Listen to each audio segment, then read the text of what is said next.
Hey, what's going on? You know who it is. You know what it is. Alright, you guys. Peep game.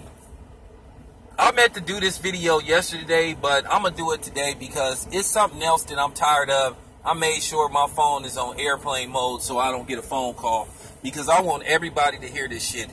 I want all the hip-hop heads from yesteryear to, you know, the mid-90s to the 2000s. I want y'all to hear this shit because it's very important. And once again, you can send this to Eminem and some of his supporters, because you know what?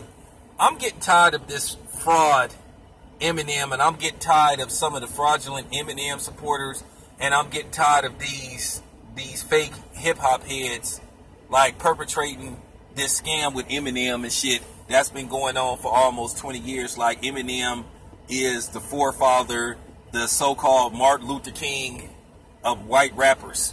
That's the biggest myth and lie that's been going and getting perpetrated. Because like I said, it's a lot of elements to Eminem being who he is. One, he tried to play off this shit that he had to fight to get acceptance as a white rapper and all that type of shit.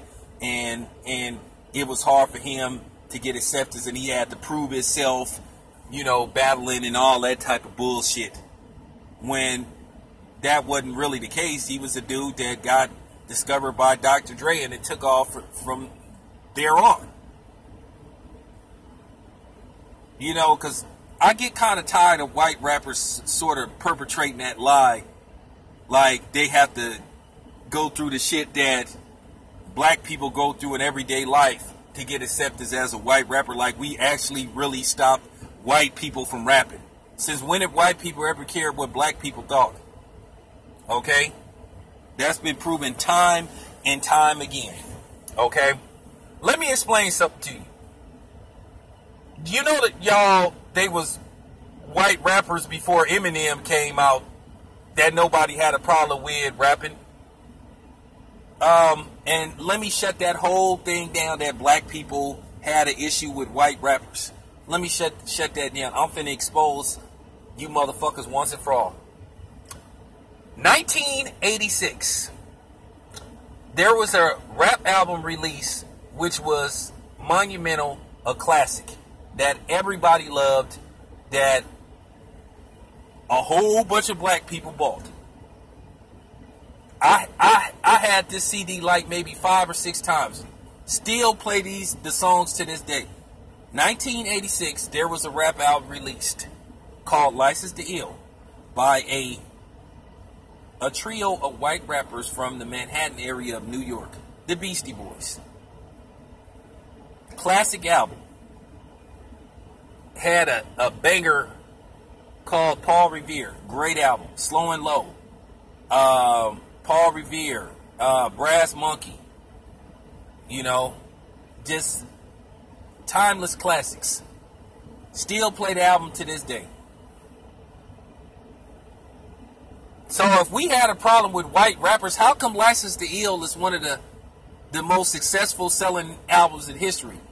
This album, up to date, then sold somewhere like 14 million records. Russell Simmons said that it's a gold album every year. That it sells 500,000 copies. And no, white people just didn't buy that album. Black people. So we accepted the Beastie Boys. So how is it that we had an issue with white rappers? And I get tired of white people trying to play that role.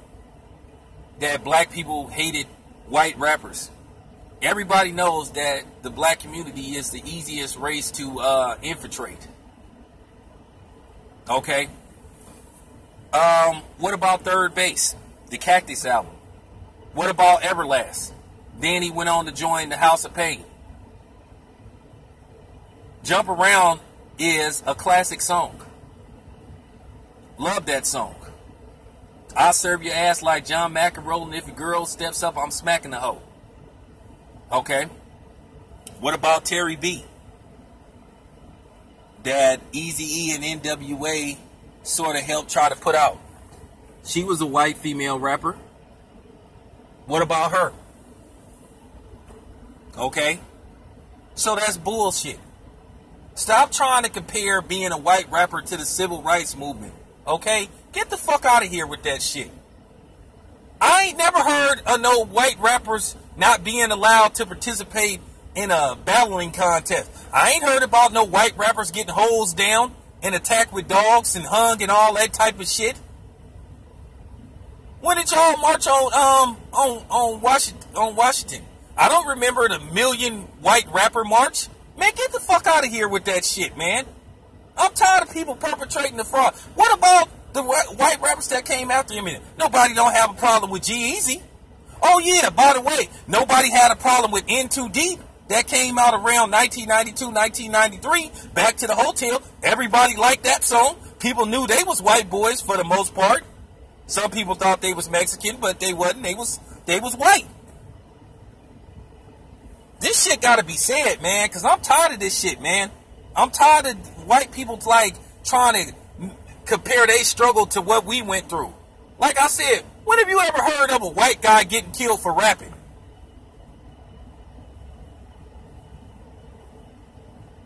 They didn't have no Jim Crow joints for white rappers, but they had it for black R&B singers.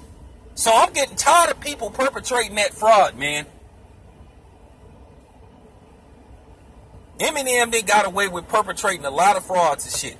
So like I said, there's plenty of white rappers that people didn't have a problem. Now I'll tell you a white group that I didn't like, that I couldn't stand.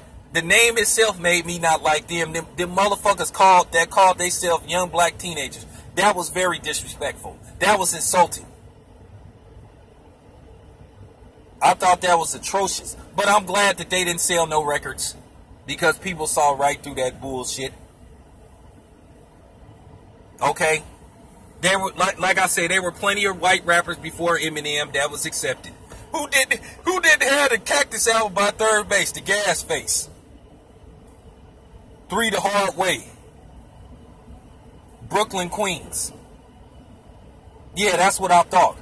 You can't fuck with me on this rap shit. I'm a historian. I know all about hip-hop, man. Like I said, Eminem is a good rapper, but he ain't the GOAT. But like I said, a lot of his legend is because of, of lies and shit. But I had to say this because I kind of get tired of it, because I saw Eminem got some movie coming out about, guess what, y'all? A white rapper trying to struggle to get acceptance among black people. Man, please stop that shit, man. Like I said, black people ain't never stopped white people from rapping. What about all the Hispanic rappers? What about Mr. Criminal? What about A Lighter Shade of Brown? What about Kid Frost? What about Don Cisco? What about Burner? Fuck out of here, man. For real. Fuck out of here with that shit. What about Snow the Product? And I'm going to tell you right now, quiet as kept, Snow the Product, she a Mexican rapper out of San Jose. She a beast. She a beast.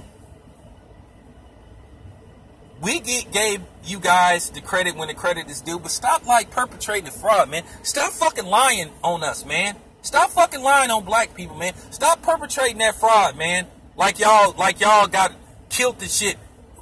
Oh, I lost a friend struggling to become a white rapper in this battle.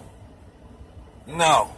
There ain't no pictures of black people standing under, a tree with 2 hung white rappers. But there's a picture of the Klan standing over 2 hung black men. Nobody tied no white rappers to a horse and split them in half. Nobody did no shit. No white rappers ever got beat up for being white. So get the fuck out of here with that shit. If you had skills, you had skills. But like I said, this need to be said. I want this video to go global, because I'm tired of white rappers lying and coons playing into that bullshit, because y'all help putting that bullshit out too. Like I said, Iggy Azalea, she was doing cool too. People was fucking with her. Until she said that stupid shit that she have the right to, she's earned the right to say the word nigga on her raps. Man, get out of here. Nobody don't have a problem with Little Dicky. Just stop it, man. I'm tired of you motherfuckers lying about that shit, man. Stop comparing the white rapper movement to the civil rights movement, because it's not even in the ballpark. It's a fucking lie. Anyway, man, I'm out.